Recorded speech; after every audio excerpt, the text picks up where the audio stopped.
오늘 봄 날씨 같죠, 그죠? 솔직히 봄인가 보다 이런 생각이 들었습니다. 우리 옆에 있는 분들과 같이 앉아 인사하십시다. 따뜻한 날 잘 오셨습니다. 시작.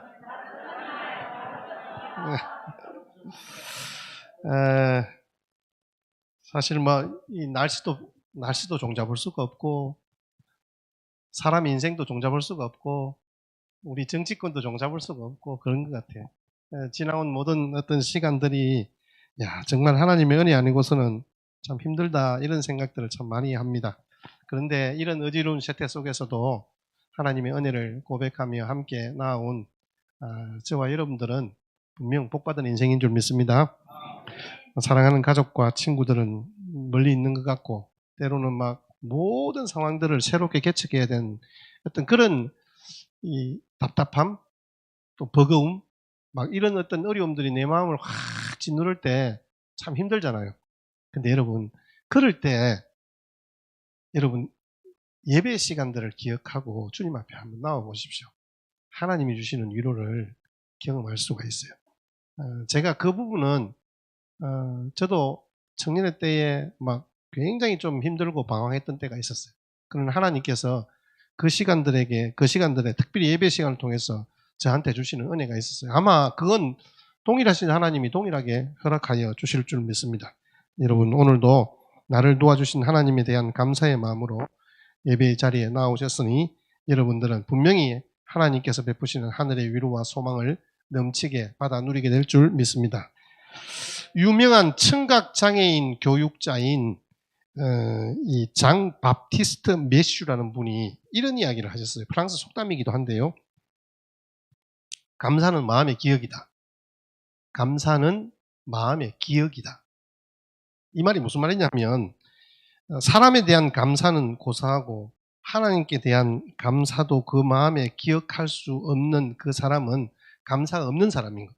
감사가 없다는 것은 마음이 강팍하단 말이고 결국은 우리의 삶 가운데서 아무런 의미를 발견하지 못하는 거예요.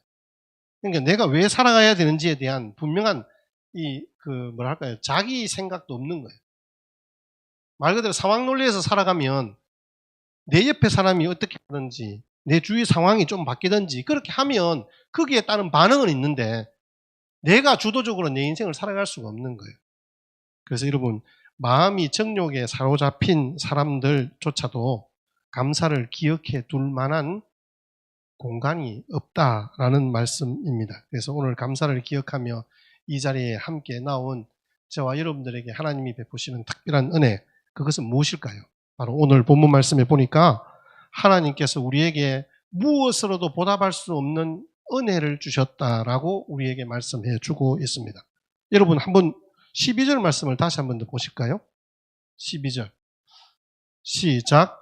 내게 주신 모든 은혜를 내가 여호와께 무엇으로 보답할까?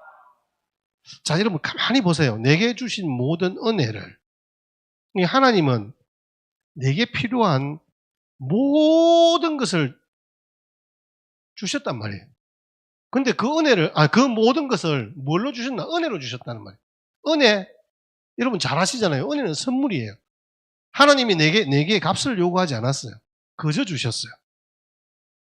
자, 그 다음에 내가 여호와께 무엇으로 보답할까? 그러니까 보답할 길이 없다는 말이에요. 하나님이 내게 주신 은혜, 한 가지 두 가지도 아니고 만 가지의 은혜를 내게 주셨는데 이걸 다 갚으려고 하니까 갚을 수가 없는 거예요. 그러니까 갚을 수도 없는 놀라운 은혜들을 하나님께서 오늘 우리에게 허락해 주셨다는 말씀입니다. 보답할 수도 없는 모든 은혜를 하나님이 우리에게 주셨다는 말씀입니다. 여러분, 오늘 본문은 사실은 오늘 12절부터 14절까지만 보실 게 아니라 1절부터 전체를 보시면 시인이 자기의 상황이 지금 어떠했는가를 이야기를 하고 있어요. 그러면서 하나님이 나를 지키시고 여기까지 인도하셨다라고 고백하고 있어요.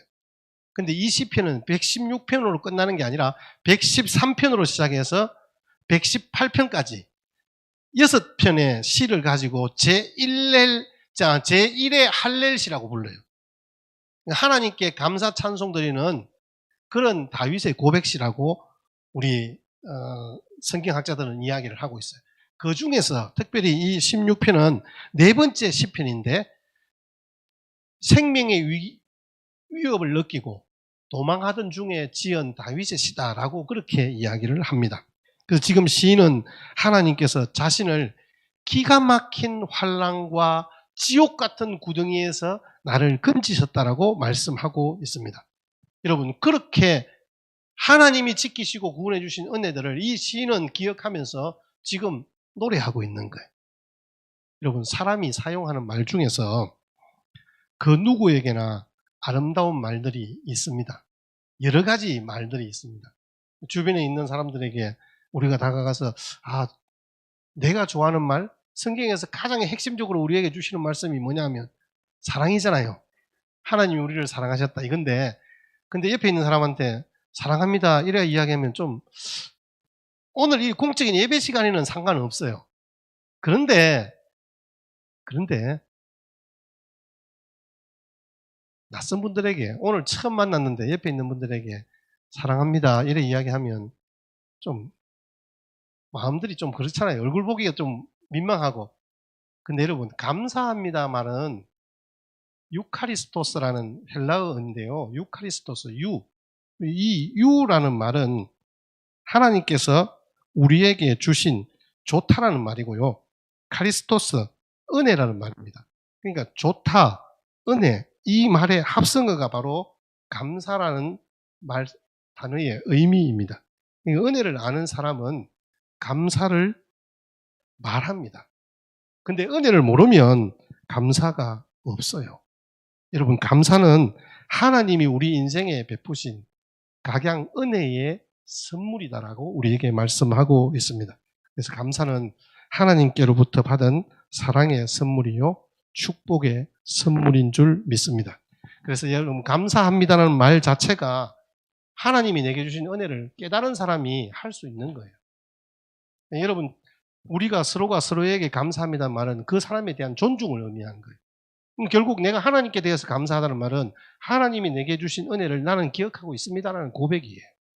그래서 오늘도 우리가 예배를 드리는 것이 하나님의 은혜인 줄 알고 하나님의 선물인 줄 알고 우리는 하나님께 감사합니다라고 고백하고 있는 거예요. 그게 바로 예배라는 거죠. 우리 지난주에 이 부분들은 같이 함께 생각해 보았습니다. 오늘 시편 116편에 등장하는 시인의 마음도 그러했습니다. 여러분, 3절 말씀을 한번 보십시오. 3절에서 5절 말씀 한번 띄워주실래요? 한번 읽어보십시다. 시작. 사망의 줄이 나를 두르고 스올의 고통이 내게 이르므로 내가 환난과 슬픔을 만났을 때. 자, 3절 먼저 한번 보시죠. 3절 보세요. 시인이 지금 무슨 상황에 있냐면요, 사망의 줄이 나를 두르고 있어. 스올의 고통이, 지옥의 고통이 내게 이르렀다 그러고, 내가 그런 환난과 슬픔을 만났는데 어떻게 될까요? 4절 한번 볼까요? 내가 여호와의 이름으로 기도하기를 여호와여 주께 구하오니 내 영혼을 건지소서 하였다. 지금 시인은 하나님께서 이런 지옥 같은 고통과 환난 속에서도 나를 건지실 것을 믿습니다. 5절 여호와는 시작. 여호와는 은혜로우시며 우리 하나님은 긍휼히. 하나님께서 나를 고통 중에서, 나를 지옥 같은 그 환난 가운데서 건져주신 것 생각하니까 하나님만이 은혜로우시고 하나님만이 의로우시고 우리 하나님만이 긍휼이 많으신 분입니다 라는 고백이 이 시인은 막 쏟아져 나오는 거예요.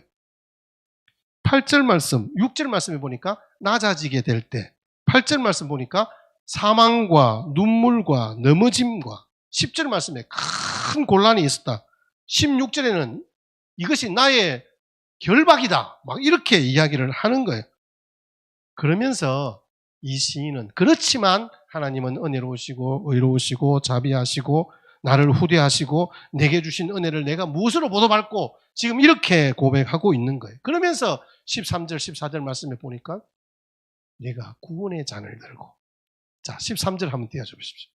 시작. 내가 구원의 잔을 들고 여호와의 이름을 부르며, 14절 여호와의 모든 백성 앞에서 나는 나의 서원을 여호와께 갚으리로다. 시인이 생각하고 있는 서원이 뭘까요? 여러분, 서원은 하나님께 대한 약속이잖아요. 하나님께 대한 약속인데 시인이 하나님께 한 약속이 뭐예요? 하나님께서 나를 구원하여 주셨음을 내가 기억하며 주님만을 찬양하겠습니다. 그래서 자기에게 준 모든 것들, 자기가 누리고 있는 모든 것들, 자기가 경험한 모든 것들이 하나님께서 내게 은혜 베푸시고 어려우신 하나님이 내게 갚으시는 것인 줄 알고 나도 그 약속을, 그 서원을 주님께 갚겠습니다 라는 고백과 찬송으로 주님 앞에 드리는 거예요. 여러분, 그렇습니다. 하나님은요, 다윗같이 지치고 쓰러진 우리의 인생들에 찾아오셔서 우리의 그 환난과 고통 속에서 우리를 건지시는 하나님이신 줄 믿습니다. 8절 말씀에 내 영혼을 사망에서, 내 눈을 눈물에서, 내 발을 넘어짐에서 건지셨다. 시인이 정말 대단한 것 같아요. 제가 볼 때는.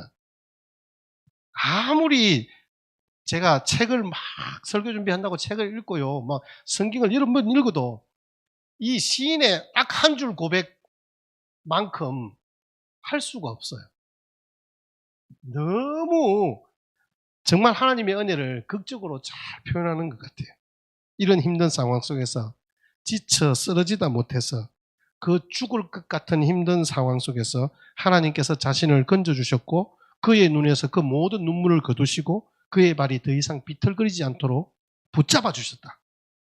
시인이 그렇게 고백하는 거예요. 그래서 이 시인은 내가 사망에 빠진 것이라고 생각했는데 아니었다. 생명으로 나를 옮겨주시고 건져주셨다. 이게 하나님께서 나를 구원해 주신 것이다. 이렇게 고백하고 있는 거예요. 이 사망의 줄과 음부의 고통은 뭐 같은 의미이긴 합니다. 그러니까 우리 인생들이 살 소망이 사라진 우리의 인생들이 있잖아요. 아무것도 나에게는 도움이 되지 않습니다. 위로가 되지 않습니다.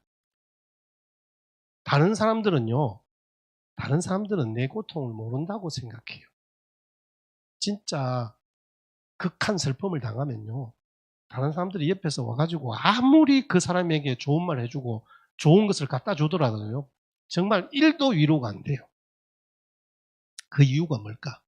슬픔이 나를 짓누르고 오늘 시인의 고백처럼 자신이 죽음의 줄에 포박된 것 같은 그런 이 느낌에 사로잡혀 있는 거예요. 말 그대로 그 슬픔에 그 자기 자신이 당하는 그 고통에 함몰되어 있는 자기 자신은 그 누구도 건질 수 없는 거예요. 자기의 몸이 빠져 있는 것이 아니라 영혼이 빠져 있는 거예요. 그러니까 살아갈 의미조차도 없는 거죠. 우리 인생이 내 가운데서 어떻게 했냐에 대한 고백들. 그래서 하나님께서 그 죽음의 줄에 포박된 것 같고 지옥 같은 고통 속에서 환난과 슬픔을 경험한 것이라고 말씀하고 있는 거예요. 그런데 하나님께서는 우리를 어떻게 도우시느냐? 궁극적으로 우리를 도우시는 것은요, 나에게 구원의 잔을 베풀어 주셨다라고 시인은 고백하고 있잖아요. 오늘 13절 말씀에 보면 내가 구원의 잔을 들고 하나님께서 나를 그 사망 같은 지옥 같은 고통에서 건져주심을 구원의 잔을 들고라고 고백하고 있습니다. 여러분, 하나님만이 우리의 소망인 줄 믿습니다. 그 소망의 하나님께서 저와 여러분들을 통해서 이 땅 가운데 하나님의 구원의 역사를 만들어 가실 것입니다. 그 표징으로 오늘 이 땅에 교회를 세워주시고 하나님의 일들을 우리에게 맡기신 거예요. 주님께서 오늘도 우리로 통하여서 우리가 구원의 잔을 들고 주님을 찬양하기를 바라시는 거예요.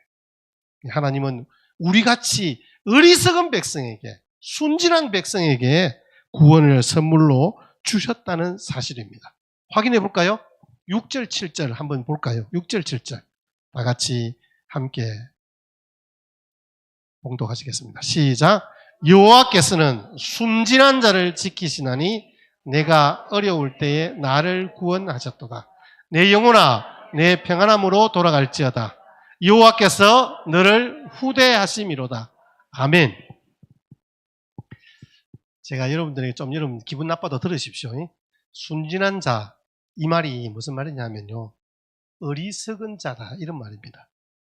이 어리석은 사람, 단순하며 어리석어서 아주 작은 가르침도 잘 받아들이고 무엇이든지 믿는 경향이 있는 사람. 이건 좋은 말로 제가 해석해서 말씀드린 겁니다. 시체 말로 우리끼리 이야기하면 참 바보 같은 사람, 애와 같은 사람. 여러분 혹시 그 야바위꾼이라고 들어보셨죠? 서울역에 가면 그런 그 어떤 야바위꾼들이 많았어요.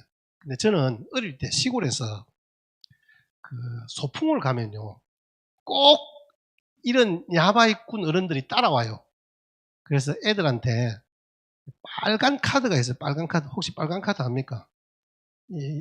도시에서 자란 분들은, 오히려 이게 도시에서 자란 분들이 잘 아실런지 모르겠는데, 소풍을 가면 꼭 따라와요. 그렇게 와가지고 2장은 그림이 없어요. 1장은 빨간 그림이 있어요. 그래서 그 3장 중에서 섞어요. 그러면 그걸 고르면요, 맞으면 과자를 그냥 주는 거예요. 여러분, 시골 촌놈이 과자를 그냥 주는데 그거 안 하겠습니까? 근데 처음에 한 2번은 맞춰요. 근데요, 3번, 4번, 5번 몰래 짱바가 나왔던 용돈까지 다 틀려요. 여러분, 여기에 순진하다는 이 표현이 바로 거기에 속는 어린아이와 같은 존재들인 거예요. 저와 여러분들이 그런 순진한 자였다. 성경은 그렇게 이야기하는 거예요. 지금 이 시편 기자도 동일하게 나는 그런 어리석은 사람이었는데 나같이 어리석은 사람도 하나님께서 나에게 구원의 은혜를 베풀어 주셨다. 그렇게 말씀하고 있는 거예요. 여러분, 성경에 나오는 믿음의 사람들이 그렇게 불림을 받을 수 있게 된 것이 그들의 불굴의 의지와 현명한 판단과 지극히 총명하여 사리분별력이 뛰어난 사람들이기 때문에 그들이 구원받은 하나님의 백성이 되었고 위대한 민족의 지도자가 되었습니까?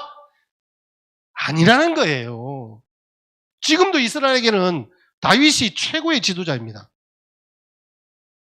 그런데 지금 다윗이 그렇게 고백하는 거예요. 나는 어리석은 자였다. 지금 우리의 모습이 어떻습니까?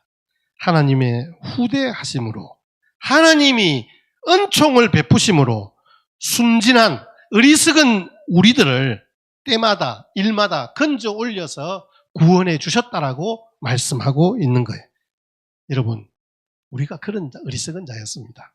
죄에 끌려다니면서 어둠에 있던 자였습니다. 성경은 우리에게 이렇게 말씀합니다. 에베소서 2장 8절 말씀에 그 은혜를 인하여 은혜로 믿음으로 말미암아 구원을 얻었나니 그 은혜에 의하여 믿음으로 말미암아 구원을 받았다. 이것이 너에게 난 것이 아니라 하나님의 선물이라. 우리는 이것을 획득할 수 있는 능력과 재주가 없어요. 그런데 하나님께서 우리에게 은혜 베풀어 주셨다는 말씀이에요. 우리에게 뭘 주심으로? 믿음 주심으로. 시편 145편 7절 말씀에 저희가 주의 크신 은혜를 기념하여 말하되 주의 은혜를 노래하리니. 주님의 크신 은혜를 내가 알고 깨닫게 되니까 내가 그것을 기념하여 노래하는 거예요. 여러분, 오늘 우리 찬양팀과 찬양대가 같이 함께 찬양하며 하나님께 영광 돌립니다. 오늘 이 시간에도 우리가 찬양하며 하나님께 영광 돌립니다. 이 일이 내가 주체적으로 생각해서 기억해서 만들어서 그렇게 할 수 있는 게 아니란 말이에요. 하나님이 우리에게 주신 은혜를 내가 기억하는 하나님의 놀라우신 간섭하심이 있었기 때문에 오늘도 우리가 주님의 의를 노래할 수 있는 거예요. 에베소서 1장 6절 말씀에는 우리에게 거저 주시는 바, 거저 주시는 바. 하나님이 거저 주신 하나님의 은혜를 그 영광의 찬송을 하게 하시는 거예요. 시편 96편 1절 말씀에는 새 노래로 여호와께 노래하라. 온 땅이여 여호와께 노래하라 말씀하고 있습니다. 여러분, 주님께서 우리에게 주신 은혜를 기억하며 찬양과 감사로 영광 돌리는 복된 믿음의 백성들 다 되시기를 주의 이름으로 축복합니다. 오래전에 있었던 실화인데요. 한 목사님이 새벽 기도를 마치고 귀가하는 길에 쓰레기통 주변을 지나가게 되었습니다. 그런데 그 쓰레기통에서 부스럭부스럭 소리가 들리는 거예요. 근데 이게 쥐가 부스럭 끄는 소리가 아닌 거예요. 뭔가 좀 신음소리도 들리는 것 같고. 날씨가 겨울이었어요. 그런데 그 안에 까만 비닐봉투 안에 막 태어난 핏덩이가 쌓여 있는 거예요. 깜짝 놀란 목사님이 그 아기를 안은 채 집에 데리고 가서 따뜻한 물에 씻기고 병원에 데리고 갔어요. 그 병원에서 겨우 건강을 회복할 수 있었습니다. 그 목사님은 하나님께서 그 아기를 자신에게 맡겼다라고 생각을 하고 자신의 양녀로 삼고, 비록 냄새나는 쓰레기통에 버려진 비닐봉투에서 나왔지만 그 아기에게도 예쁜 이름을 지어 주었습니다. 그 아기는 하나님의 은혜로 그 생명을 건졌잖아요. 그 목사님이 그 아이를 자기 아이로 받은 거예요.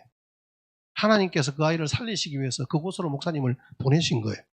하나님의 손을 대신하는 그 목사님의 수고로 그 아기는 건강하고 예쁘게 잘 자랐습니다. 아마도 그 아기는 뭔가 하나님의 일을 하기 위해서 태어난 존재가 아닐까 생각해 봅니다. 여러분, 이 아기만이 그런 은혜를 입었을까요? 저와 여러분들도 마찬가지입니다. 쓰레기통 같은 죄악의 구덩이에서 신음하고 헤매이던, 그 추위에서 떨며 겨우 생명을 보존하던 그 버려진 아이 같은 우리들을 주님의 십자가의 보혈로 깨끗하게 씻기시고 우리를 자녀 삼으시고 하나님의 기업을 이을 자로 우리를 세워주셔서 오늘 이 자리에 예배하는 자로 있게 하셨지 않습니까? 좋으신 하나님께서 가장 복된 도구로 구원의 손을 부드럽게 펼쳐주실 것을 기대하시고 오늘 저와 여러분들의 삶의 걸음에 하나님의 이런 간섭하심과 역사하심이 풍성하게 넘쳐나시기를 주님의 이름으로 축복합니다. 주님께서 우리에게 베풀어 주신 그 은혜들을 생각할 때 참 부족하고 결점이 많은 존재가 바로 우리가 그렇지 않습니까? 그래도 지금 우리가 나름대로 가치 있는 인생을 살아가고 있습니다. 의미 있는 인생을 살아가고 있는 것은 분명합니다. 그런데 그 이유가 어디에 있냐? 오늘 성경 말씀에 하나님의 은총 때문이다라고 우리에게 말씀하고 있는 거예요. 하나님의 은총이 우리를 찬양하게 만들고 있는 거예요. 우리를 그리스도인답게 살게 만드는 것은 결국 하나님의 은총이었다는 말씀이에요. 하나님의 그 은총을 볼 줄 아는 사람, 현재 자기가 누리고 있는 그 모든 것이 하나님의 은혜이고 선물이라는 것을 깨달은 사람, 이런 사람만이 진정한 새 노래를 주님께 돌려드릴 수 있는 거예요. 그래서 내가 다른 사람에게 구원의 손길을 내밀 수 있는 것도 결국은 하나님의 은혜인 것을 아는 사람인 거죠.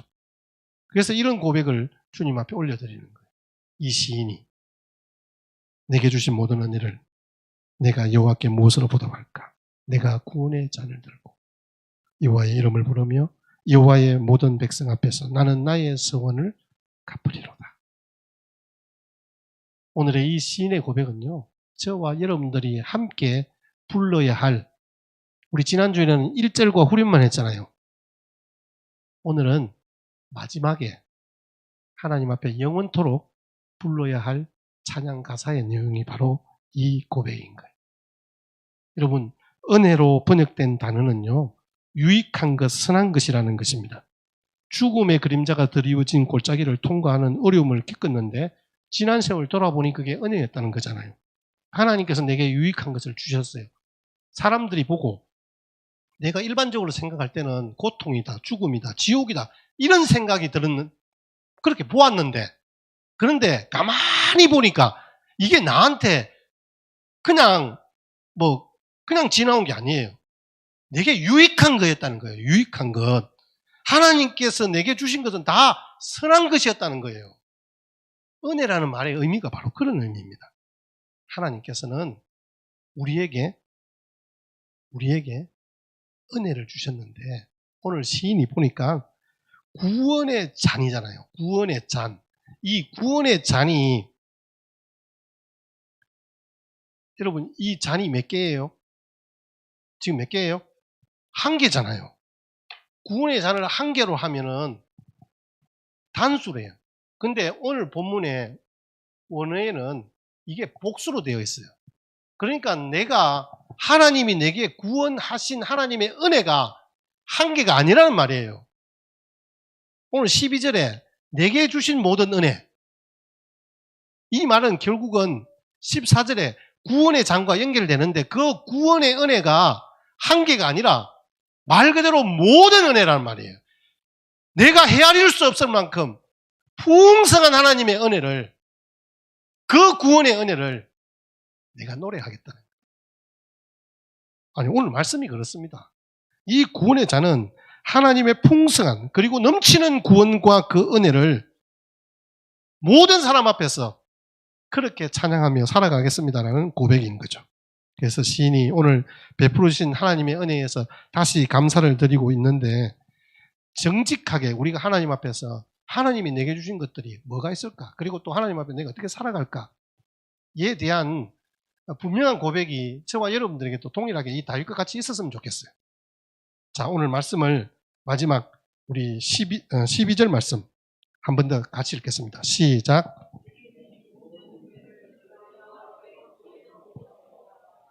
아멘. 여기 보답이라는 단어가 슈버라는 단어예요. 슈버. 이 슈버는 원래는 그 회개하다, 돌이키다라는 단어와 동일한 그런 회개라는 단어예요. 회개. 이 슈버라는 단어가 회개라는 단어와 동의어입니다. 뭘 회복한단 말이에요? 뭐가 돌아간단 말이에요? 돌려주단 말이잖아요. 수리하다, 돌려주다.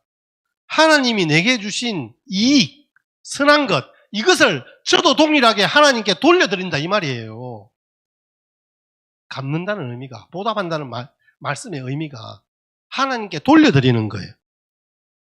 자신이 여호와의 이름을 부르며 사람들 앞에서 하나님 보시기에 올곧게 살아가겠다는 그 서원을 지키겠다는 거예요. 그래서 하나님 앞에 보답하는 길이 두 가지인데, 하나가 여호와의 이름을 부르며 주님 앞에 나아가는 거예요. 이 시인이 드리는 감사제의 첫 번째 제목은 내가 여호와의 이름을 즐거이 부르겠습니다라는 거예요.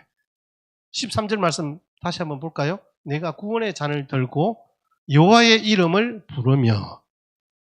여러분, 감사하는 사람은요, 주의 이름을 부릅니다. 내게 일어나는 모든 것들이 하나님께서 주신 것인 줄 알고, 아, 이건 하나님이 주셨다라고 고백합니다. 그래서 그런 찬양을 합니다. 내 자신이 즐거운 것을 노래하지 않습니다.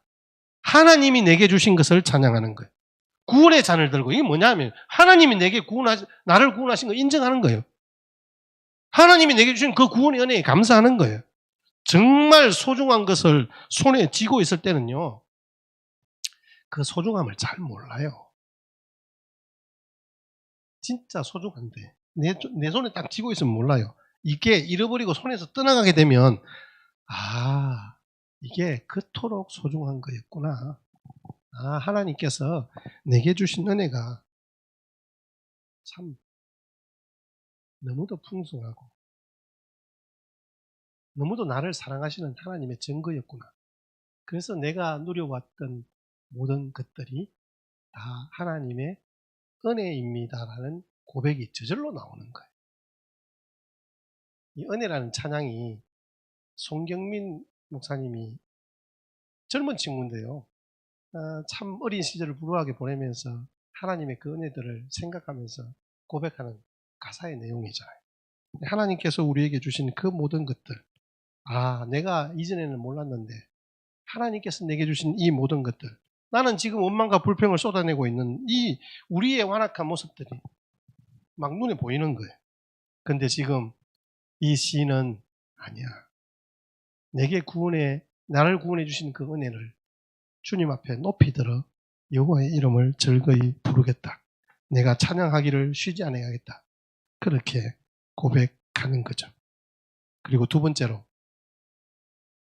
이 다윗이 평생 기억하고 내가 서운한 것을 갚겠습니다. 내가 나의 서운한 것으로 보답하겠습니다. 14절 마지막 말씀입니다. 같이 읽겠습니다. 시작. 여호와여, 모든 백성 앞에서 나는 나의 서운을 여호와께 갚으리로다. 아멘. 여러분, 하나님께 주신 은혜가 무엇이었습니까? 지난 모든 시간들이 하나님의 은혜였다라고 여러분 고백하지 않습니까? 아마 그런 고백 안 하시는 분들 여기에 한 명도 저는 없다고 생각해요. 그건 우리 그 하나님만 몰랐을 뿐이지, 사실은 예수님 안 믿는 사람들도 모두가 다 동일하게 고백하는 내용들이에요. 근데 문제는 이게 누가 주셨냐는 거예요. 하나님이 내게 은혜로 주신 거예요. 선물로 주신 거예요. 정말 하나님이 내 인생의 걸음걸음에 간섭하지 않았다면 그 감사에 인생할 수밖에 없는 거죠. 잊어버리고 사는 인생인 거예요. 근데 우리는 보통 보면 하나님께서 약속한 것, 하나님께 약속한 것 내가 갚겠다 이런 이야기 많이 하잖아요. 그런데 거기에 우리의 조건을 붙여요. 어떤 조건을 붙입니까? 하나님, 이번에 취직이 된다면, 이번에 합격한다면, 한 번만 해결해 주시면, 이번만 살려주시면, 이번 한 번만 내가 하나님 딱 벗어나게 해주시면 제가 이렇게 하겠습니다. 그래서 이 수능에서 한 번만 건져주시면, 다시 한 번만 해결해 주시면 다시는 제가 안 그럴게요. 다시는 하나님 곁을 떠나지 않겠습니다. 다시는 범죄하지 않겠습니다. 이제는 정말 열심히 살겠습니다. 하나님 앞에 약속한 것 제가 헌금도 많이 드리고 충성 봉사도 많이 할게요. 근데 사실 우리는 우리 자신의 마음을 믿으면 안 되잖아요. 우리는 믿을 만한 존재가 아니에요. 오죽했으면 우리 조상님들이 원수는 돌에 새기고 은혜는 물에 새긴다는 말이 있잖아요. 은혜를 물에 새기면 안 되는데 은혜는 마음판에 새기고 감사해야 하는데 하나님께서도 분명히 우리로 서원을 갚기를 원하시는 거예요. 왜? 우리로 복 주시고 싶으니까. 우리를 하나님의 복으로 가득 채우시기를 원하니까 우리가 약속하고 우리가 서원한 것은 하나님이 갚기를 바라시는 거예요. 하나님이 그걸 받기를 좋아해서 그런 게 아니라 그러니까 여러분 하나님께 서원한 거 있다면요. 약속한 거 있다면 여러분들이 꼭 드리십시오. 그래서 하나님께서 주시는 만배의 축복을 여러분들 동일하게 누리시기를 주님의 이름으로 축복합니다. 여러분 우리 그 고신일 목사님이라고 서울의 기독교회 울러 목사님이신데 이분 간증에 보면 그런 게 있어요. 우리 보면 제가 1000번째 보통 이런 뭐 예물들도 드리잖아요. 그분이 하신 말씀이 1000번째는 솔로몬의 번제하고는 다르다. 이것은 하나님 앞에 태워드리는 제물의 의미가 아니라 말 그대로 1000번째 차례로 드리는 헌금을 의미한다. 이렇게 설명을 하면서 자기가 그 경험했던 박한남 집사님이 막 어려움이 있을 때마다 죽도 끓여주시고 그렇게 하면서 자기가 감사해서 하나님께 1000번제를 드리고 싶다. 이래 하니까 그럼 어떻게 드려요? 하니까 하루마다 매일마다 드려도 되고 매주마다 드려도 된다. 이렇게 설명을 하니까 그분이 와 그러면 오랜 기간 드려야 되겠네요. 헌금 드리다가 내가 그러면 빨리 죽으면 어떡해요? 이렇게 이야기를 했답니다. 근데 그 목사님이 안 죽어요. 아니 우리가 그러다가 죽으면 어때요? 그러시면서 하시는 말씀이 하나님께서 하나님이 받으시는 것은 우리가 드리는 우리가 어떤 우리가 생각하는 양적인 개념이 아니잖아요. 하나님은 우리의 마음을 받으시는 거예요. 우리 그런 거 있잖아요. 오늘 제가 설교 제목도 좀 묘하게 붙였는데 주님 이거라도 제가 주님 앞에 뭔가를 정말 갚을 길이 없어서 그 은혜를 생각할 때마다 너무너무 감사해서 하나님 앞에 내 시간을 드리고 내 물질을 드리고 내 인생을 드리고 싶은데 사실은 아무것도 도움이 안 되는 것 같아요. 그럴 때 이 시인과 같이 주님 제게 있는 것이 이거 전부입니다. 제가 이거라도 주님 앞에 드립니다. 여러분 과부의 두렙돈이 그랬고요. 하나님께서 춤추며 찬양했던 다윗의 그 찬양도 그랬고요. 사도 바울의 감옥에서 영의 몸이 되어서 순교의 제물이 되었던 것까지도 하나님께서는요. 우리의 어떤 우리가 생각하는 질과 양을 의미하는 것이 아닌 거예요. 하나님께서는 우리 자신을 받으시기를 원하십니다. 여러분, 사랑하는 성도 여러분, 우리의 남은 인생길이 어떻게 될지 지나온 세월들을 생각해봐도 서로 가늠해봐도 알 수가 없어요. 하지만 분명한 것은 앞으로 우리에게 주어질 모든 것들조차도 하나님의 은혜가 될 줄 믿습니다. 지금까지 하나님이 주신 것들을 제발 당연히 내게 주신 것처럼 생각하지는 않았으면 좋겠다라는 게 제가 여러분들에게 드리고 싶은 말씀이에요. 여러분 그 100달러 이야기 여러분 잘 아시잖아요. 막 동네에 그 어떤 한 분이 100달러를 막 이렇게 하루에 주기 시작했어요. 그런데 며칠을 주고 나니까 왜 내 거 안 줘요? 이렇게 이야기했다는 이야기 있잖아요. 그저 받을 때는 참 좋았는데 하나님이 내게 주신 그 이야기들을 그 은혜들을 당연히 받는 것처럼 생각하는 거예요. 왜 내 건데 안 줘요? 여러분 주님이 우리에게 주신 모든 인생의 선물들이 하나님이 내게 은혜로 주신 거잖아요. 우리 자식들 내 몸에서 났다고 해서 내 자식입니까? 하나님이 내게 주신 모든 물질들 내가 획득하고 내가 노력해서 얻었다고 해서 내가 얼굴받았다고 해서 내 겁니까? 하나님께서 내게 은혜로 주신 거다. 하나님의 은혜로 비와 해와 공기와 모든 것들을 무상으로 주셨는데 우리는 그것에 대해서 구체적으로 감사하지 않습니다. 내가 생각하는 어떤 특별한 것만 감사하는 거예요. 감사는 해도 그만 안 해도 그만이 아닙니다. 항상 기뻐하라, 쉬지 말고 기도하라, 범사에 감사하라. 여러분 범사에 감사하는 거예요. 이게 바로 그리스도 예수 안에서 하나님이 우리를 향한 뜻이란 말이에요. 감사는 백신이고 제독제이고 방부제입니다. 감사는 말입니다. 우리 마음에 감사가 충만하면 그것이 백신이 되어서 불평불만이라는 바이러스가 침범하지 못하는 거예요. 감사가 충만하면요, 그것이 제독제가 되어서 마음속에 있는 독소를 없애줄 것이고요. 감사가 충만하면 그것이 방부제가 되어서 우리 마음이 더 이상 부패하지 않도록 하나님께서 지켜주신다는 말이에요. 이 감사는 우리의 삶에 있어서 꼭 있어야 할 것이에요. 근데 제가 이렇게 설교를 하다 보면 우리들이 받는 의미는 꼭 하나님 앞에 네가 뭘 드려라 이렇게 요구하시는 것으로 들리는 경우들이 있을 것 같아요. 제가 봐도. 저도 여러분들에게 그런 의미로 전달되어질 것을 우려하는 바입니다.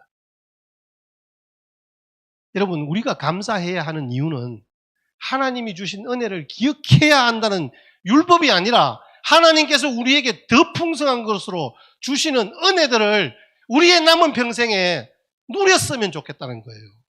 그 하나님의 은혜가 저와 여러분들의 삶의 걸음에 함께 할 때 우리의 인생이 진짜 행복한 인생이 될 것 아니겠어요? 감사해서 행복해진다는 거예요. 여러분 행복해서 감사한 것이 아니라 감사하면 행복해지는 거예요. 우리 같이 한번 받아하십시다. 감사하면 행복해진다. 시인과 같이 하나님께 감사하며 하나님을 기쁜 마음으로 섬기며 살아가는 복된 저와 여러분들의 남은 인생길 되시기를 주님의 이름으로 축복합니다. 우리 찬송가 313장 함께 드리면서 봉헌하시겠습니다.